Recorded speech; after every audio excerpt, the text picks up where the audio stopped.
ნებისმიერ დრო დავამტკიცო. აზერეთის ოქრო და მინერალები, მიწისქვეშა წყლები, ეხლა იქნება წყლის ეპოქა, დამთავრდა ნავთობისა და ჩვენ ვართ მდიდარი ამ ყველაფრისგან, როგორც ჩვენი უტვინობით, ჩვენი მედიდურობით ებრაელებსა და სომხებსაც ჩაგდებული ხელში. ამიტომ ჩვენ უნდა მოვითხოვოთ ეს სიაღისეული სიმდიდრე კერძო ინვესტორებს კეთილი ინებო ჩამოერთვას, გადაეცეს საქართველოს, შეიარაღდეს ჯარი, რომელიც ყველაზე სამართლიანო მდგომარეობაში არიან და მე მაგათთან ურთიერთობა მაქვს, გასტუმრდეს ვალი და არჩევ ხალხს მიეცეს ფული.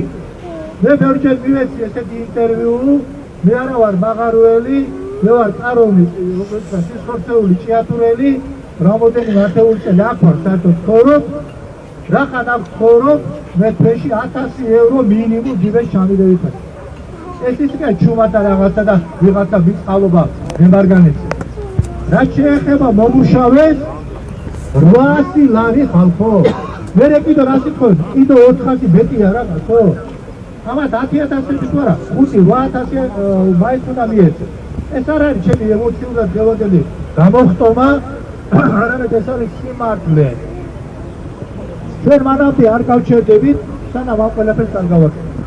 დასაწყისი დაიწყეს ბიჭებმა და მე მათ ესეთი იდეა და თქვენ იცოდეთ, აქ არის ორგანიზატორი იქნება რა თქმა უნდა, ეს ორგანიზატორი საინიციატივო ჯგუფთან ერთად ჩავიდეს უნდა მეუღლე დანიელთან, რომელიც არის მამა მთელი ეპარქიისა და გააცნოს იცის თუ არის ეს სხვა თემა, გააცნოს ჩვენი მოთხოვნები, თქვენი კი არა, ჩემი და ჩვენი მოთხოვნები. და მან გადაცეთ შეჯიდ მამას სიყვარულის მოძღვარს უსმიდესა და უნეტარეს ილია მოურე. მან უნდა წარადგინოს წმინდა სინოდზე ეს ყველაფერი, რა დღეშია ქართველი ერი და მათ შორის ჭიათურა ყველაზე მეტად შეურაცხყოფილი და გაიტანოს პარლამენტზე. ეს საქმე უნდა დავთავრდეს ერთხელ და სამუდამოდ.